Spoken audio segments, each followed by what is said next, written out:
This month we're talking all about love.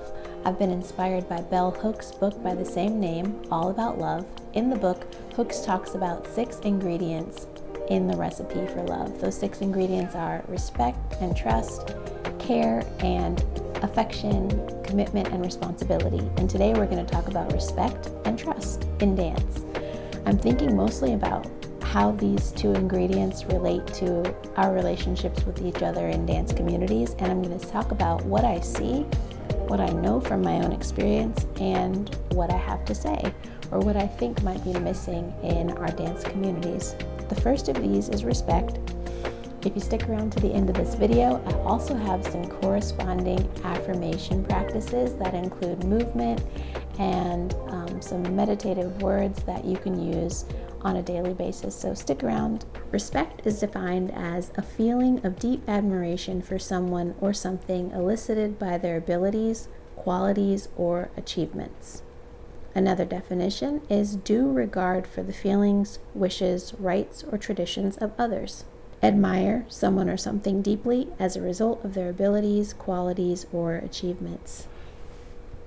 And I actually already searched for this word related to dance, and the articles that popped up were things like talking about etiquette in dance and teaching dancers how to respect their studios, how to respect their instructors, and things like articles talking about how dancers deserve respect, how dancers deserve to be considered athletes, and the conversation about sport and artistry. Although I found a lot related to teaching dancers etiquette and manners, I didn't really see a lot related to respecting one another in our daily interactions in dance environments. I also looked up self-respect for dancers, and it was interesting to see that most of the conversations were about developing self-confidence and self-esteem in dancers and how to help young dancers in studios become more confident and have higher self-esteem, which I think is different than self-respect. So what I know from my own experience is the environments in which I felt respect from my peers, from coworkers, from colleagues, from leadership. Those are environments in which I really thrived, and I felt like my contributions were noticed and that I could continue working and giving my all to what I was doing because I knew that my actions were seen and that they were just important to the people around me, and I didn't feel in any way unnoticed, and I didn't feel like I was putting in all of this work for nothing. In those kind of environments, I really felt like people let me know, hey, you're doing a great job. Hey, we really value you. Hey, we really admire your work. And it just makes you feel a sense of pride and a sense of ownership over what it is that you're doing, whether that's a specific role that you have to fulfill, whether that is a certain task that you're obliged to do, or just whatever your responsibility is. I think in an environment where people feel respected, they can really thrive and continue to work at that same pace, that same rate, and that same level of quality without feeling burnout. All right, the second one is trust in dance. I haven't looked this one up just yet, but we'll start with the definition for trust. Trust is firm belief in the reliability, truth, ability, or strength of someone or something. Trust. Relationships have to be built on trust is an example of the word used in a sentence. The verb, believe in the reliability, truth, ability, or strength of. We'll just go ahead and look for trust in dance. So I see coming up things like, why is trust important in dance? How to trust your dance partner? Why is relationship important in dance? What are the 5 elements of dance and definition? An interesting article that I did see earlier, not when I was looking for trust, but I was looking for respect, was the same one from Dance Magazine. I haven't opened it yet. It's called We Need to Distinguish Trust and care. Trust and care are both in quotations in partnering. And these two topics come up a lot when it comes to partnering and relationships with partners, not just related to the movement, but even things like ballroom dancing and other forms of social partner dance had a lot of things to say about respect and about developing trust. Communication and trust, or how to dance with strangers. That's an interesting one from leadingbeat.com.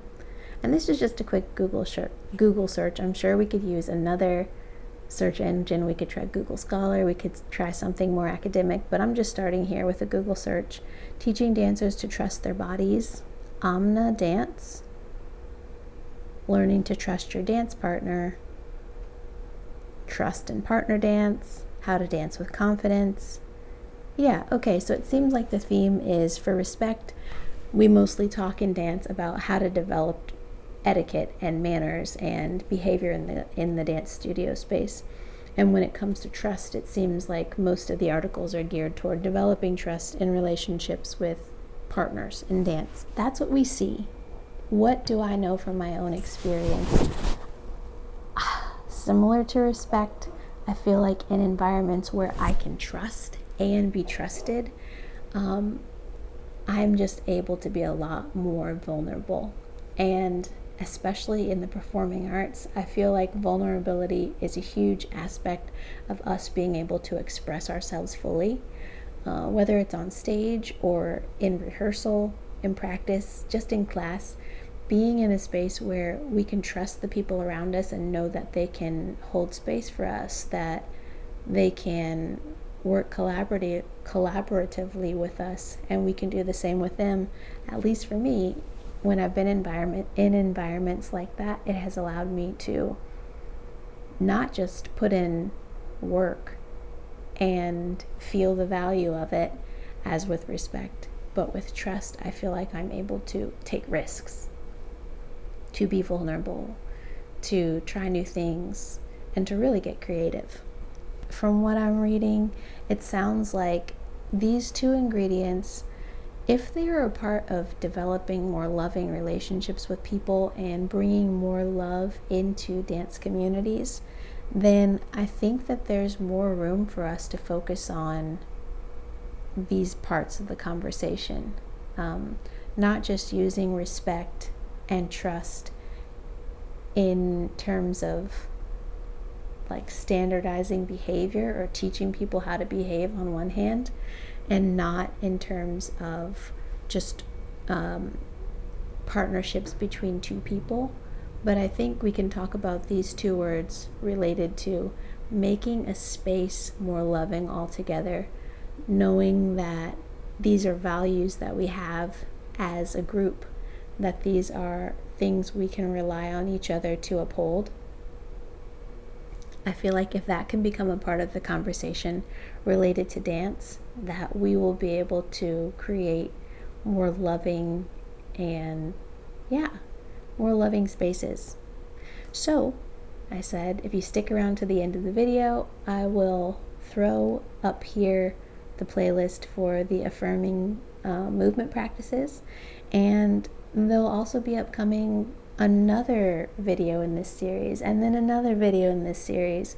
One will be about care and affection, and then the other one will be about, responsibility and commitment. Okay, thanks so much for watching, and I will see you in the next video. Oh, check out the link in the description if you're a dancer and you want to join us in our school community. It's called Dance Hub, and the link is in the description.